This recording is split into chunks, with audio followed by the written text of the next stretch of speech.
Hello again, everyone. I'm just trying to film another bumblebee here. This time in my garden. As you can see, just flying around. Looking for nectar to feed on, no doubt. Ah, there it is.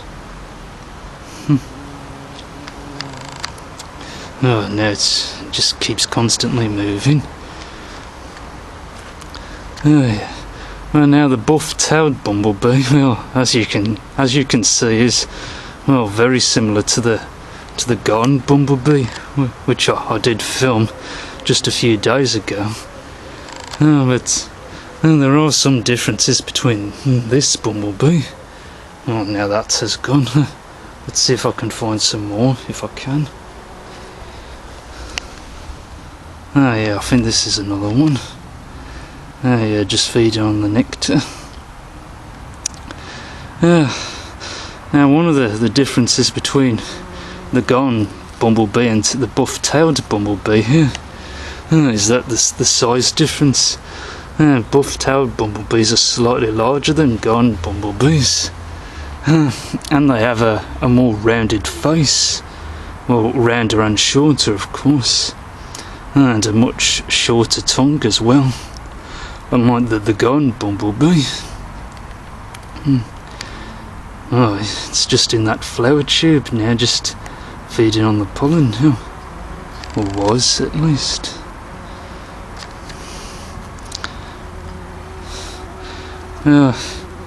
Also, where's that bomb?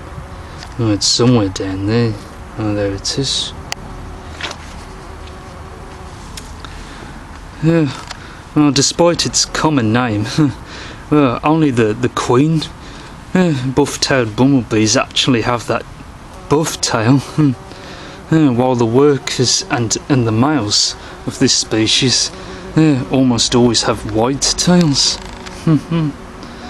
You may sometimes see a bit of buff in their tails, but that is very rare.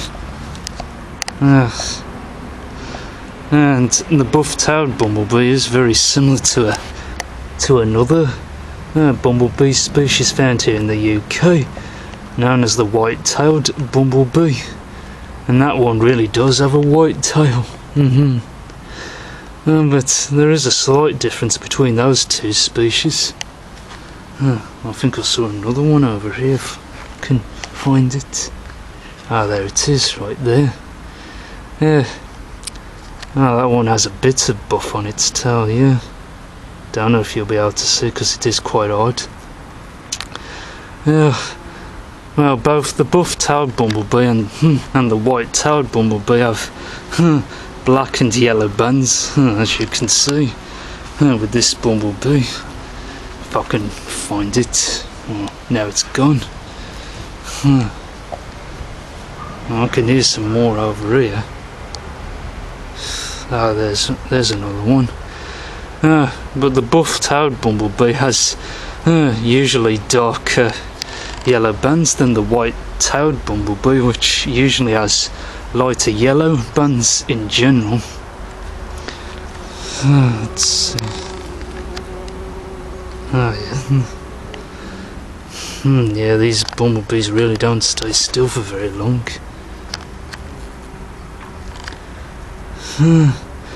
No, I guess they're only doing what's natural, of course, which is pollinating the flowers, which is very important for the environment, of course.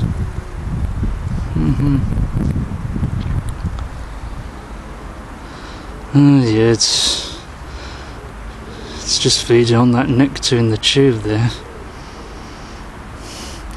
Yeah, as I said earlier, only the queen buff-tailed bumblebees have that buff tail. And yeah, I'm guessing nearly all of these are worker buff-tailed bumblebees. Yeah, this is probably a worker buff-tailed bumblebee.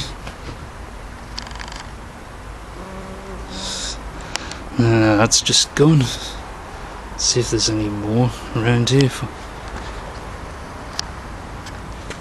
Oh yeah, there's another one. Oh, looks like it's covered in pollen. Now it's doing something called, well, I think it was doing something called nectar robbing.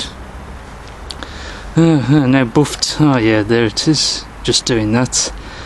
Well, now these bumblebees do have a very short tongue, and if they come across flowers that are too long for their tongues to get in, well, they bite through the top of the tube to get out the nectar, like this one is trying to do right here. Yeah, I think I can see a bit of buff on its tail. No, it is very hard to see with it moving around and that.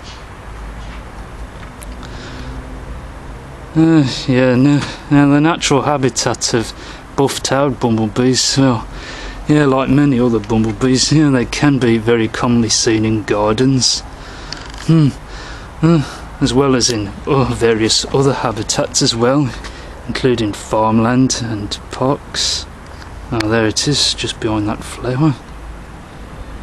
And yes, the buff-tailed bumblebees are very common throughout much of the UK, as well as found throughout much of Europe, some parts of Western Asia, and parts of Northern Africa as well.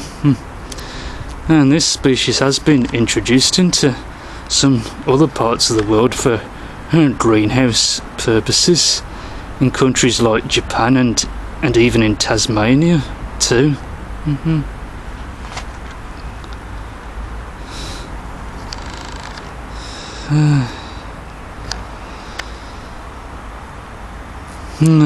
Yes, and during the early spring, the new queen comes out of hibernation to, well, of course, to try and establish her new colony. And buff-tailed bumblebees usually make their colonies underground, usually in abandoned rodent burrows. And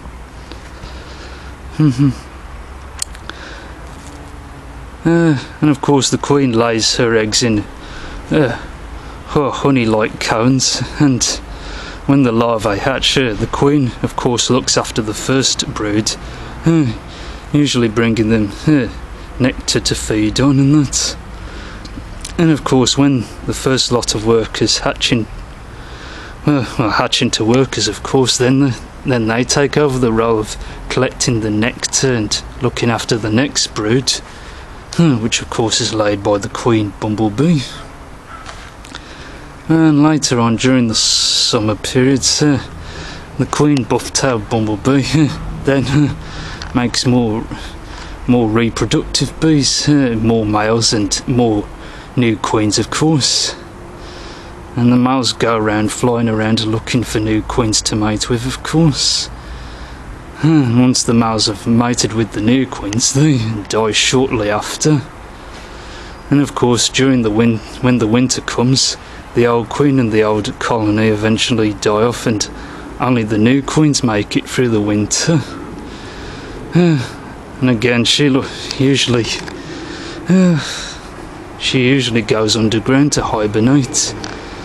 And when the spring comes, the life cycle for the buff-tailed bumblebee is repeated all over again. Ah, there it is.